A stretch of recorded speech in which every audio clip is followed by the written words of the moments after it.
Bienvenue sur Reddit, le meilleur de Reddit, mais en français. N'oubliez pas de liker la vidéo et de vous abonner. Aujourd'hui, je vous lis les histoires de personnes qui viennent demander conseil sur Reddit. Et accrochez-vous, ça part dans tous les sens.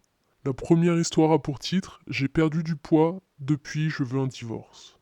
On est mariés depuis 5 ans, ensemble depuis 7 ans. On a aussi un enfant de 3 ans. Après mon accouchement, j'ai eu beaucoup de mal à perdre le poids que j'avais pris et à me faire à ma nouvelle vie de maman. J'ai aussi eu le baby blues, ça a été très difficile. Je me souciais vraiment pas de mon apparence, et je me concentrais plutôt sur notre nouvelle vie, les nouvelles habitudes à mettre en place. Mon mari s'est mis à me faire de petits commentaires sur mon apparence, à sous-entendre que je devrais faire du sport et recommencer à me maquiller. Ça me faisait me sentir super mal, et j'avais peur qu'il aille voir ailleurs, parce qu'il se passait plus rien entre nous. Il a même proposé qu'on embauche une nounou pour que j'ai plus de temps pour moi, mais j'ai refusé parce que je voulais être là pour mon bébé en permanence. Ça l'a mis en colère et il a commencé à être distant avec moi. Il s'est passé des mois sans câlins, bisous, sans romantisme et sans aucune affection. Ma confiance en moi en a pris un sacré coup, j'étais au fond du trou. À chaque fois que je me regardais dans le miroir, je voyais que les défauts que mon mari m'avait signalés. À ce moment-là, notre fils avait déjà 2 ans et je voulais à tout prix retrouver mon mari d'avant. J'ai pensé que si je retrouvais la ligne, il recommencerait à m'aimer et à me le montrer et que notre mariage serait sauvé. Je voulais tellement obtenir son attention et son affection. Ça me faisait mal de voir à quel point les choses avaient changé. Mais il est impossible de forcer quelqu'un à être affectueux. J'ai pris les choses en main, je me suis fait aider de professionnels. Avec plus de temps libre, j'ai commencé à aller à la salle. J'ai pris des cours de natation, d'ailleurs ça m'a fait beaucoup de bien au dos. Et je suis allé régulièrement chez le coiffeur et au salon de beauté, et j'ai mangé plus sainement. Et devinez quoi? J'ai perdu beaucoup de poids, et je me sens super bien. Tout à coup, mon mari a recommencé à me toucher, m'embrasser, m'acheter des fleurs. Son comportement a complètement changé par rapport à ce qu'il faisait depuis la naissance de notre fils. Vous pourriez croire que ça me ferait plaisir, mais pour une raison que je m'explique pas, ça m'a fait me sentir encore plus mal. Tout ce à quoi je pensais, c'était toutes les horreurs qu'il m'avait dites quand j'étais au fond du trou, et à quel point il était froid et distant avec moi. Je comprends que l'attraction physique ne se contrôle pas, mais pourquoi il ne pouvait pas juste me prendre dans ses bras, ou me faire un bisou sur la joue quand j'étais en surpoids? Pourquoi est-ce qu'il pouvait pas m'aimer en tant qu'être humain et mère de son fils? Quand j'ai retrouvé ma confiance en moi, j'ai été très en colère contre moi-même d'avoir toléré ce genre de comportement pendant aussi longtemps. Il y a quelques jours, je lui ai dit que je voulais un divorce parce que je ne peux pas oublier ni pardonner l'horrible manière dont il m'a traité. Il m'a présenté ses excuses et m'a promis de changer et de prouver qu'il pouvait être une meilleure personne. Mais honnêtement, je sais pas si je peux à nouveau lui faire confiance. Qu'est-ce qui se passera si je prends à nouveau du poids? Ou si j'ai des problèmes de santé? Est-ce qu'il va à nouveau me traiter comme de la merde? J'ai parlé de tout ça avec des amis et de la famille, et certains me disent de lui donner une seconde chance, d'autres que j'ai raison de le quitter. Donc je viens sur Reddit pour avoir des conseils. Est-ce que j'ai raison d'être énervé pour ça? Est-ce que vous pensez que mon mari peut changer sur le long terme? Ou est-ce qu'un divorce est la meilleure solution? Alors mon petit avis perso, c'est qu'OP a raison. L'attraction physique, ça se contrôle pas. Mais elle a aussi raison quand elle dit que rien n'empêche d'être affectueux avec son partenaire, même si on se sent plus attiré physiquement. Et franchement, de ce qu'elle dit, la manière dont elle a été traitée pendant 3 ans, quand même, pendant 3 ans, c'est long. Je trouve ça inadmissible. Et je pense que si j'étais à sa place, en retrouvant ma confiance en moi, moi aussi j'aurais envie de quitter mon partenaire. Et d'ailleurs, ça semble être le consensus dans les commentaires. Mais je veux bien votre avis sur la situation. L'histoire suivante a pour titre J'ai trompé mon mari et je crois qu'il me trompe à son tour. Je sais que j'ai fait quelque chose d'horrible et répugnant. Et quand j'en pouvais plus de me sentir coupable, j'ai mis un terme à ma liaison et j'ai tout avoué à mon mari. Il a été plus blessé et déprimé qu'en colère, et je l'ai supplié de pas me quitter. Je lui ai proposé une thérapie de couple, je lui ai dit qu'il pouvait coucher avec d'autres femmes, mais rien de tout ça l'intéressait. Il a dit qu'il voulait essayer de voir si on pouvait réparer notre couple, et je me suis mise à être la meilleure femme qu'il pouvait espérer. Je prépare ses plats préférés, je lui écris de petits mots mignons, j'ai acheté de nouveaux sous-vêtements pour la guicher. Ses réactions sont franchement mitigées.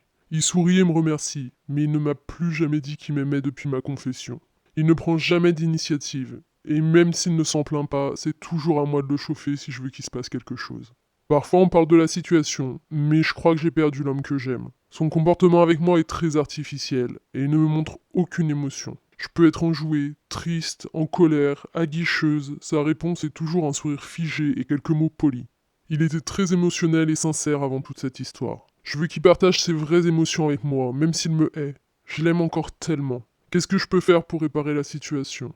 OP donne quelques précisions en réponse à un commentaire. On est mariés depuis 5 ans. Ma liaison a duré quelques mois, c'était avec un client. J'ai terminé ma relation avec mon client et j'ai passé le contrat à un collègue. On n'a plus aucun contact depuis. Je suis suivi individuellement par une psy.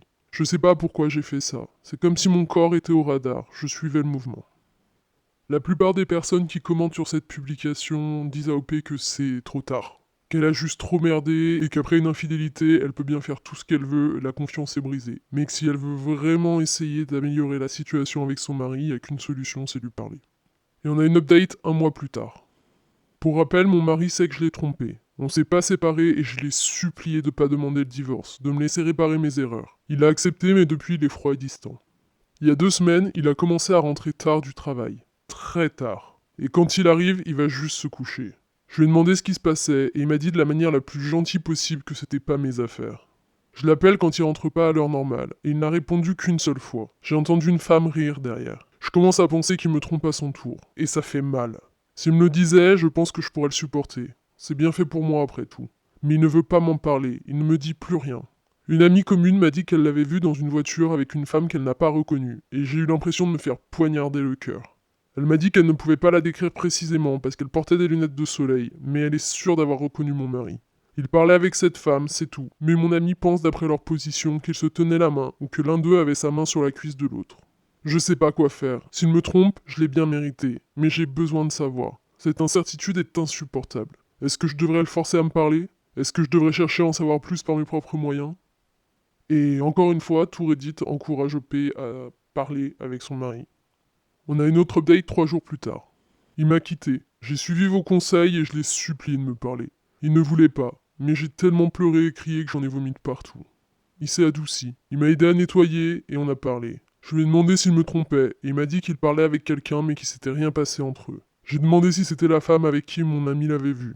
Il a réfléchi un moment puis il a dit que non, que c'était une autre femme qu'il avait rencontrée il y a environ un mois au boulot. Je lui ai demandé comment il avait pu me faire ça, mais il m'a dit que je lui avais donné la permission, et qu'en plus il n'a rien fait à part parler de nos problèmes avec elle. Mais il s'est comporté comme s'il me trompait, pour que je voie ce que ça faisait. En particulier parce que apparemment, je l'ai négligé quand je le trompais, et c'était évident que j'avais une liaison. Il en souffrait, et je remuais le couteau dans la plaie avec mon attitude. Mais je le faisais pas exprès. D'après lui, c'est encore pire parce que ça montre que j'en avais rien à faire. D'après lui, tout ce que j'ai fait depuis que je lui ai dit la vérité n'a aucune importance. Ça l'a juste convaincu que j'étais égocentrique, égoïste et que je n'ai aucune estime de moi.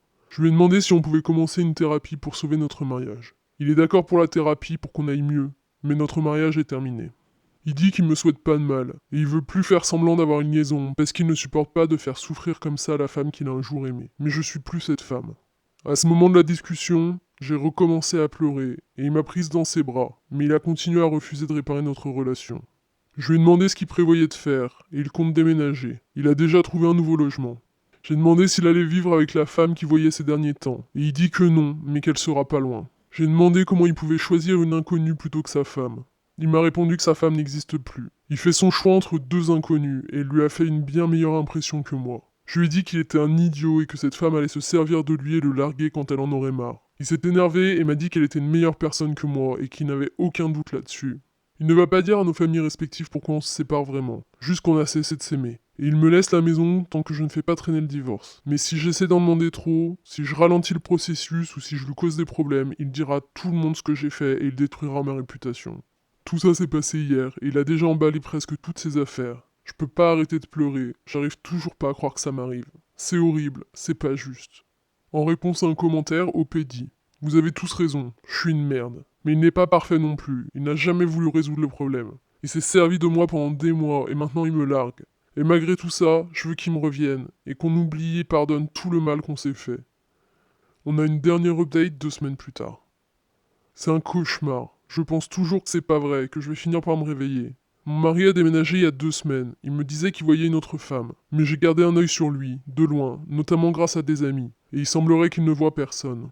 Je pensais, j'espérais qu'il avait juste besoin d'un peu de temps et d'espace pour réfléchir et qu'on pourrait se remettre ensemble. Mais c'est arrivé aujourd'hui. Il m'a fait parvenir les papiers pour le divorce. Je veux pas croire qu'il ne croit plus en nous. Je l'aime tellement. Il me manque. Tous les jours.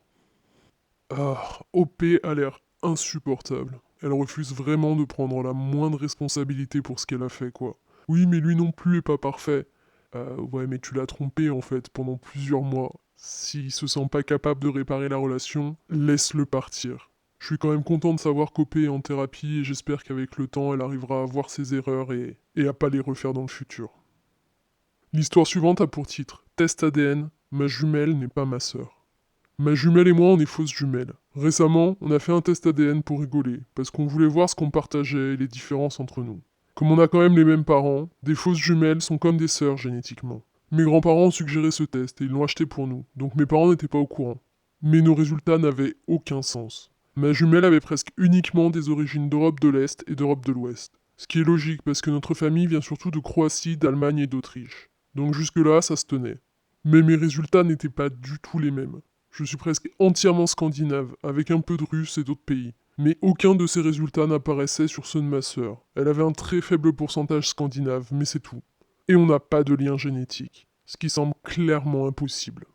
On est littéralement jumelles, on doit avoir de l'ADN en commun. Ma sœur pense qu'ils ont sûrement mélangé mon échantillon avec celui de quelqu'un d'autre. On a fini par contacter l'entreprise qui fait ces tests, et ma jumelle et moi on l'a refait. Les résultats étaient les mêmes qu'avant. Ma sœur et moi on était vraiment perturbés.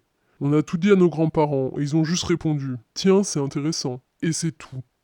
Ma sœur pensait qu'on devrait en parler à nos parents, et leur demander s'ils avaient déjà fait un test de ce type, ou si nos autres frères et sœurs en avaient fait, voir si ça expliquait les nôtres. Je veux dire, c'est plutôt logique que je sois scandinave, parce que je suis bien plus grande que ma mère, et un peu plus grande que ma jumelle, et je suis bien meilleure qu'elle au handball et en football. Je suis très blonde par rapport au reste de ma famille, mais je pensais que c'était mes origines allemandes. Quand on en a parlé à notre mère, elle a réagi presque comme nos grands-parents, mais elle avait l'air agacée. Elle a dit que ces tests n'étaient pas précis et que nos grands-parents n'auraient pas dû nous encourager à le faire. Quand on a parlé à notre père, il a rien dit.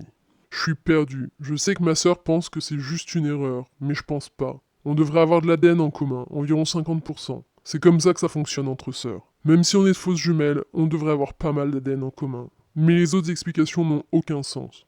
Ma mère ne peut pas avoir trompé mon père, parce que je partagerais quand même une partie de mon ADN avec ma sœur. Juste un peu moins, parce qu'on aurait des pères différents. Ces résultats montrent qu'on n'a pas un parent en commun. On n'est pas de la même famille génétiquement. Mais je vois pas pourquoi mes parents m'auraient adopté. Je pense même pas qu'ils soient déjà allés en Scandinavie. Et pourquoi ils adopteraient un bébé qui a exactement le même âge que le leur? Je panique grave là. La personne dont je suis la plus proche au monde et avec qui je pensais avoir partagé toute ma vie depuis la conception n'est peut-être pas génétiquement apparentée à moi. Mon anniversaire n'est peut-être même pas la date qu'on m'a toujours dit. Rien de tout ça n'a de sens et personne veut me dire la vérité. Mais j'ai aussi peur que ma jumelle en parle à son copain et que des gens apprennent que je suis une imposteur et que ma famille n'est pas ma famille du tout. Update. J'ai appelé la clinique où ma mère a accouché à chaque fois. Ils ont bien une trace de ma mère le jour de ma naissance, mais seulement pour une naissance. Pas deux, pas de jumelles. Je sais pas si c'est une erreur, mais sinon ma mère n'a pas accouché de moi. Et on a une autre update une semaine plus tard. Bon, je suis adopté. Je suppose que c'était assez évident depuis que j'ai les résultats de mon test ADN, mais j'étais dans le déni. Mes parents m'en ont parlé il y a quelques jours. Ils ne m'ont pas dit grand-chose, mais un petit peu. Maintenant, je sais que ma mère biologique est danoise, et c'était l'ex de mon père quand il était très jeune, ce que je trouve super bizarre. Je leur ai posé plein de questions, mais j'ai pas eu de réponse à toutes. Je sais pas qui est mon père biologique, comment mes parents ont pu m'adopter, ni pourquoi. Si ma mère biologique est encore en vie, rien. Mais heureusement, j'ai été officiellement adopté par mes parents. C'est un soulagement parce que j'avais peur que ce soit pas le cas. Et mon anniversaire est bien mon anniversaire, donc ils m'ont pas menti là-dessus. C'est très bizarre. Ma sœur a changé de comportement, le reste de ma famille aussi. Mais d'une certaine manière, je suis soulagé. Je vois toujours mes parents comme mes parents. Pareil pour mes frères et sœurs.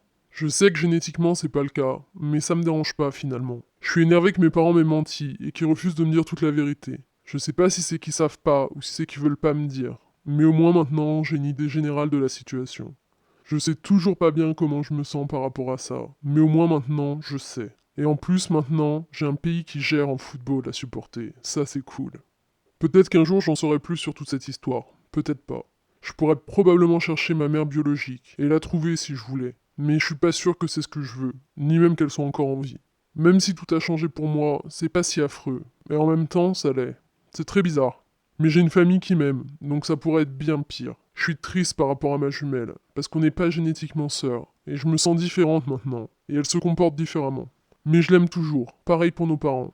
Je pense qu'il va me falloir du temps pour savoir comment je me sens vraiment. D'une certaine manière, j'ai envie d'être en colère contre la terre entière et de faire n'importe quoi. Mais c'est pas tout le temps, et dans l'ensemble, je me sens ok. Je pense que je vais finir par me faire à la situation. Oh, la situation de fou. J'avoue que la situation était assez claire vu de l'extérieur depuis les résultats des tests ADN. Mais je comprends qu'OP ait eu besoin de temps et de conseils extérieurs pour accepter que la seule réponse logique, c'est qu'elle était adoptée. Je comprends que ce soit dur d'apprendre que ses parents lui ont menti pendant aussi longtemps, et j'espère vraiment qu'elle arrivera à se faire à la situation. Et qu'elle obtiendra des réponses si elle en veut. Je comprends que ce soit pas toujours le cas. C'est tout pour aujourd'hui, j'espère que ces histoires vous ont plu. N'oubliez pas de vous abonner et d'activer les notifications pour être prévenu de toutes les nouvelles vidéos Fredit.